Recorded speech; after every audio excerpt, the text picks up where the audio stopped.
성령 충만을 사모여서 새벽을 깨우며 기도의 자리에 나오신 귀한 성도님들을 환영하고 축복합니다. 사랑과 은혜가 풍성하신 하나님 아버지, 오늘도 새벽을 깨우게 하시고 생명과 호흡을 주신 은혜에 진심으로 감사드립니다. 변함없는 사랑으로 우리를 품으시는 하나님의 인자하심과 그 은혜를 찬양합니다. 하나님, 우리의 마음을 비추어 주옵소서. 욕망과 욕심에 이끌려 내 마음대로 행했던 모든 죄를 용서하여 주옵소서. 복음의 감격을 다시 회복하게 하시고 삶의 참된 예배자가 되게 하여 주옵소서. 이 시간 하나님 앞에 겸손히 엎드리오니 예수님의 보혈로 우리의 모든 죄를 씻어주시고 새로운 마음을 부어 주옵소서. 하나님, 오늘도 저희의 삶을 이끌어 주옵소서. 진리 가운데로 인도하여 주시고 생각과 말과 행동 속에 하나님의 뜻이 이루어지게 하옵소서. 하늘의 풍성한 지혜와 하늘의 풍성한 능력을 충만하게 부어주시고 모든 유혹과 시험에서 승리하게 하옵소서. 하나님, 대한교회의 모든 예배 위에 임재하여 주시고 말씀과 기도가 살아 역사하는 공동체가 되게 하여 주옵소서. 담임 목사님과 사모님을 능력의 오른팔로 붙잡아 주시고 말씀의 권세와 능력을 부어주시며 날마다 영육의 강건함을 더하여 주옵소서. 원로 목사님과 사모님의 가정을 지켜주시고 날마다 기쁨과 평안을 더하여 주옵소서. 3월 30일 새가족 초청주일을 앞두고 전도와 영혼 구원의 은혜를 간구합니다. 전도하는 손길마다 담대함과 사랑을 주시고 초청받는 모든 이들이 주님의 부르심에 응답하게 하옵소서. 하나님께서 친히 역사하셔서 잃어버린 자들이 돌아오고 죽은 영혼들이 살아나는 은혜의 시간 되게 하여 주옵소서. 병상에 있는 성도들에게 치유의 은혜를 베풀어 주시고 마음이 상한 자들에게 위로를 더하여 주옵소서. 경제적, 육체적, 정서적 어려움 속에 있는 지체들의 삶의 문들을 열어주시고 승리의 길로 인도하여 주옵소서. 이 나라를 긍휼히 여겨 주옵소서. 지도자들에게 지혜와 공의를 더하셔서 바른 길로 이끌게 하옵소서. 교회가 이 땅에 소망이 되게 하시고 빛과 소금의 사명을 잘 감당하게 하옵소서. 하루속히 자유, 평화, 통일을 이루게 하시고 북한 땅에 있는 지하교회 성도들의 생명을 지키시고 인도하여 주옵소서. 군 복무 중인 주의 자녀들과 해외와 타지에 나가 있는 성도들에게 큰 은혜와 보호하심의 은총을 허락하여 주옵소서.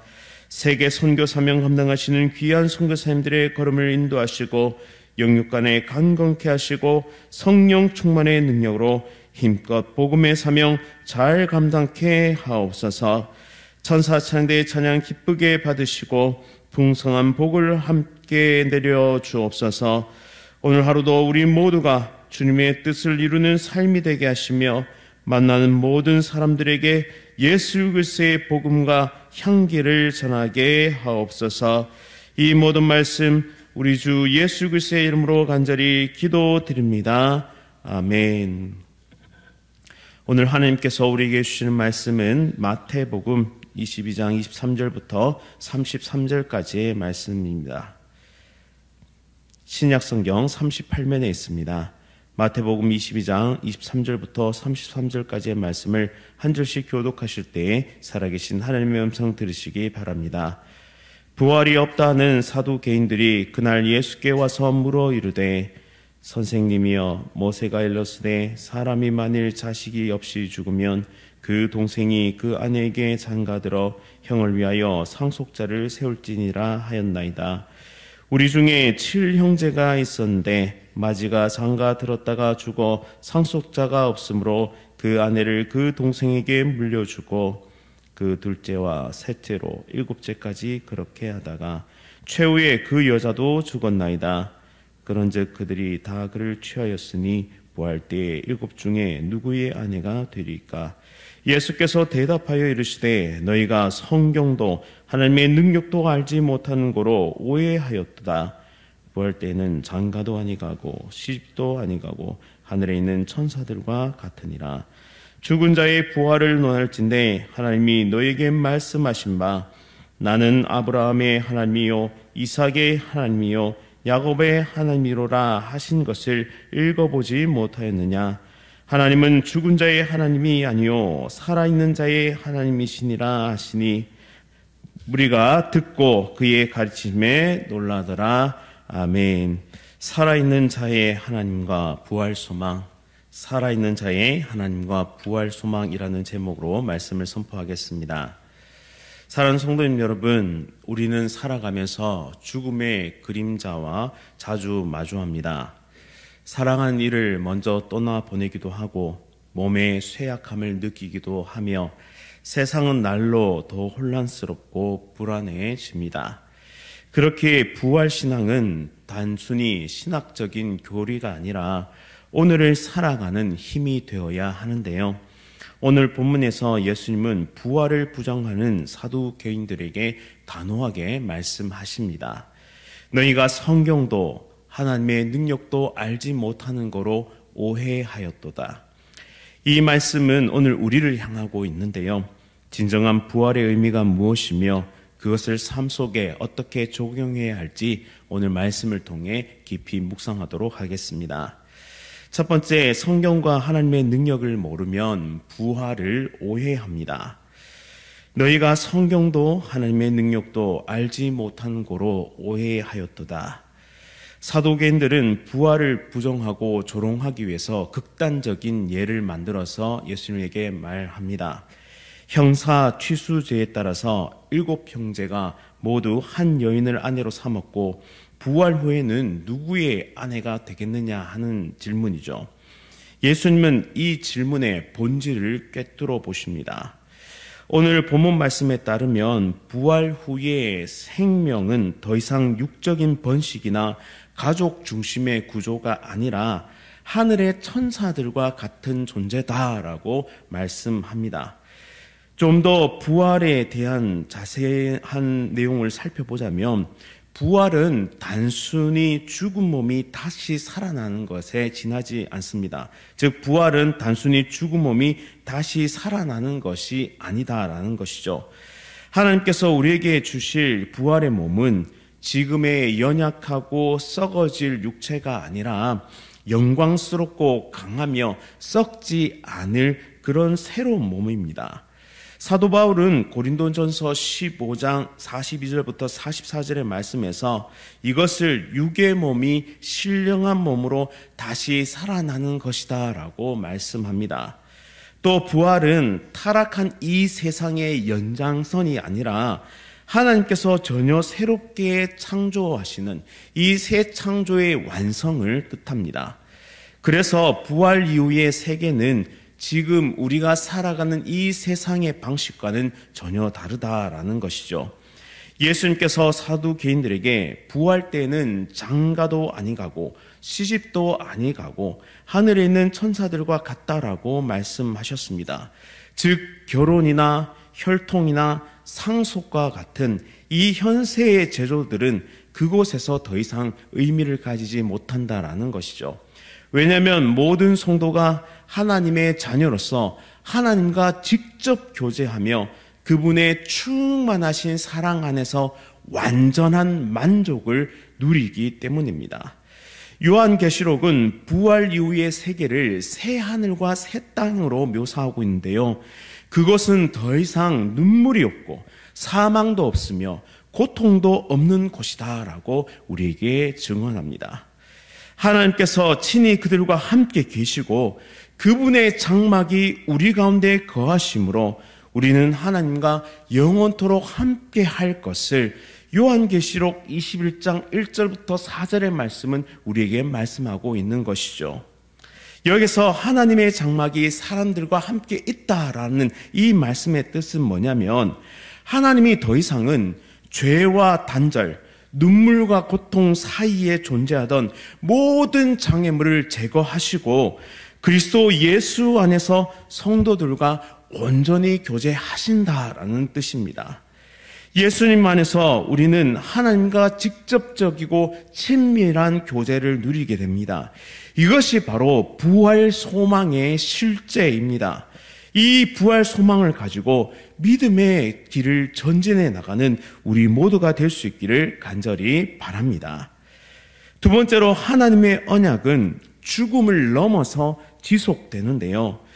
오늘 본문의 32절 말씀에 나는 아브라함의 하나님이요 이삭의 하나님이요 야곱의 하나님이로라 하신 이 말씀을 들어보지 못했냐라는 이 말씀, 바로 예수님은 출애굽기 3장 6절을 인용하고 계십니다.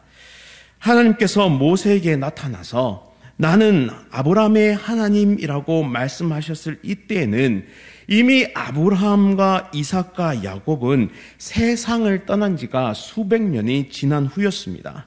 그러나 하나님은 지금 과거형으로 설명하지 않습니다. 아브라함의 하나님이었던, 그리고 이삭의 하나님이었던, 야곱의 하나님이었던이라고 과거형이 아닌 현재형으로 말씀하고 계시죠. 그 이유는 하나님과 맺은 언약은 죽음으로 끊어지지 않고 영원 세세토록 우리와 함께하기 때문입니다. 즉 하나님은 죽은 자의 하나님이 아니라 바로 산 자의, 살아있는 자의 하나님이십니다. 즉 부활의 소망의 씨앗을 우리는 여기에서 발견할 수 있게 되는 것이죠. 더 나아가서 구약 속에는 끊임없이 부활 신앙의 씨앗들이 보이는데요. 창세기 22장 말씀 보시면 아브라함은 이삭을 번제로 드리라는 이 명령 앞에서 하나님이 죽은 자 가운데서 다시 살리실 줄을 믿었습니다. 이것을 히브리서 기자가 11장 19절에서 증언하죠. 또 욥기 19장 25에서 26절 말씀 보시면 내가 육체 밖에서 하나님을 보리라라고 욥이 고백합니다. 또 다니엘 12장 2절 말씀 보시면 티끌 가운데 자는 자들이 깨어나 영생에 이를 것을 말씀하고 있고, 이사야서 26장 19절 말씀을 보시면 죽은 자들이 살아나고 땅이 죽은 자를 내어놓으리라 라고 이 부활의 씨앗을, 부활 소망의 씨앗을 구약 성경은 계속해서 증언하고 있다라는 것입니다. 그런데 사두개인들은 그것을 철저하게 부정합니다. 그 이유는 사두개인들이 모세 오경만을 정경으로 인정했기 때문이죠. 모세 오경에 명시적으로 부활이 언급되어 있지 않았다고 그들은 보고 있기 때문에 이 부활 교리를 부정하고 있는 것입니다. 또 사두개인들은 종교적 엘리트 출신들이었습니다. 제사장 그룹과 정치적으로도 매우 긴밀한 관련이 있었습니다. 그들은 현세적인 안정을 추구했고 그리고 권력을 중요시했습니다. 따라서 죽은 후의 보상이나 그런 심판 같은 것은 그들에게 전혀 중요한 것이 아니었습니다. 그들에게 중요한 것은 바로 현세에서 누릴 복과 질서의 안정, 그들의 권력의 안정이 중요했던 것이죠. 이는 부활을 무시하는 행태로 나타나게 된 것입니다. 우리는 이 모든 것을 종합해 볼 때 이러한 중요한 교훈을 얻습니다. 성경을 피상적으로 이해하면 이렇게 됩니다. 성경을 자의적으로 해석해도 이런 일이 벌어지는 것입니다. 예수님은 사두개인들을 향해 성경도 하나님의 능력도 모르는 고로 오해하였도다라고 말씀하시는데, 이 말씀은 오늘을 살아가는 우리들에게도 적용되는 말씀입니다. 오늘날에도 성경을 전체적으로 보지 못하고 일부만 강조하거나 취사 선택하는 일이 일어납니다. 또 자신의 경험이나 생각에 맞게 말씀을 왜곡하고 재조직해서 그것을 해석해서 내놓기도 합니다. 심지어 역사적 비평주의, 그 노선을 따르는 일부 자유주의 신학자들은 성경의 초자연적인 사건들, 예를 들자면 예수님의 부활이나 기적이나 혹은 하나님의 직접적인 개입과 같은 초자연적인 사건들을 부정하거나 회의적으로 바라봅니다. 이들은 그 모든 기적들이 역사적 사건이 아니라 상징적이고 신화적인 표현이라고 치부하기에 이르죠. 이런 모든 시도는 하나님의 말씀 위에 자신의 생각을 올려놓는 것입니다. 성경은 전체가 하나님의 말씀이며 이 모든 것을 그리스도 중심적으로 이해하고 해석해야만 딴 길로 새지 않는다라는 것이죠. 따라서 우리 모두가 말씀 앞에 겸손히 엎드리기를 소망합니다. 내 생각과 내 지혜와 내 능력, 내 경험, 내 성경 해석의 틀로 성경에 접근하다 보면 우리는 하나님의 진리를 놓칠 수가 있다라는 것이죠.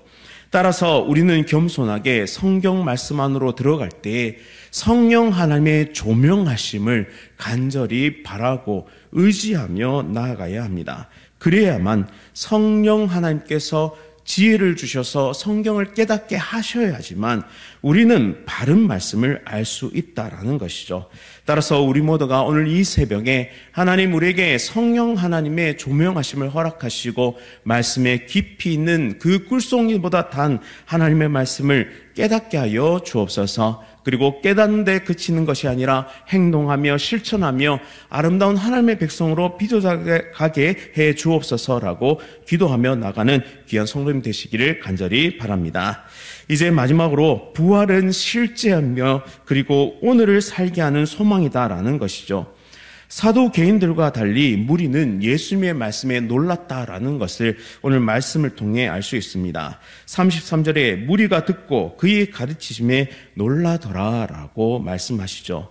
그들의 영혼 깊은 곳이 진리의 말씀 앞에 흔들렸기 때문에 이들은 놀랐습니다.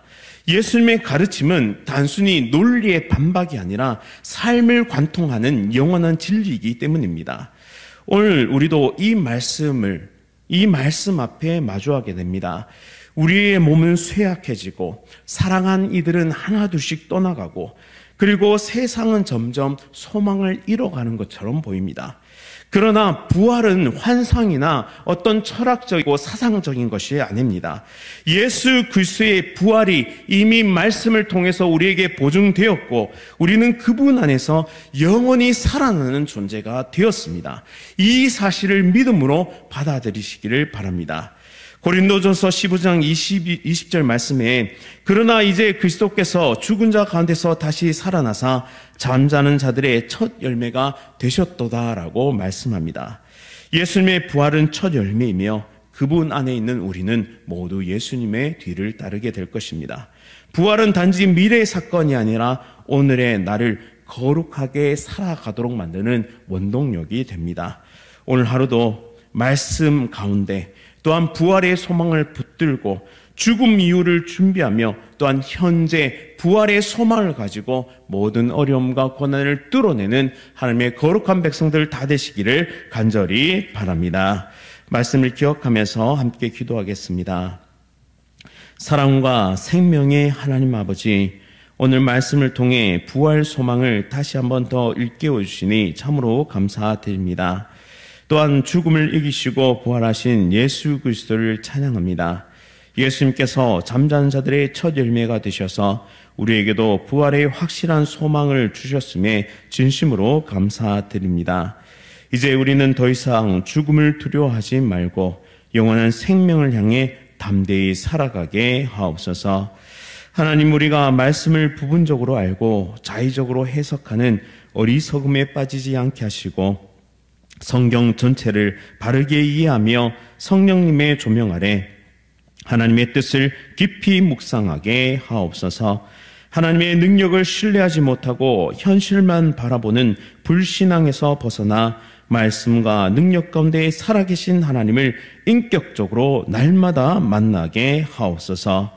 또한 질병과 고통, 상실과 죽음을 경험한 이들에게 부활의 소망으로 위로하는 자가 되게 하시고 주님께서 예비하신 새하늘과 새 땅을 바라보며 이 땅에서 서로의 눈물을 닦아주는 복된 공동체가 되게 하여 주옵소서. 우리의 부활 소망이 헛된 것이 아님을 믿습니다. 부활하신 예수님께서 이미 그 길을 여셨고 우리도 그 길을 따라가게 될 줄 믿습니다. 이 확신 속에 오늘 하루도 믿음으로 살아가게 하시고 주의 영광을 드러내는 삶을 살아가게 하옵소서. 예수 그리스도의 이름으로 간절히 기도드립니다. 아멘. 하늘에 계신 우리 아버지여, 이름이 거룩히 여김을 받으시오며 나라가 임하시오며 뜻이 하늘에서 이루어진 것 같이 땅에서도 이루어지이다.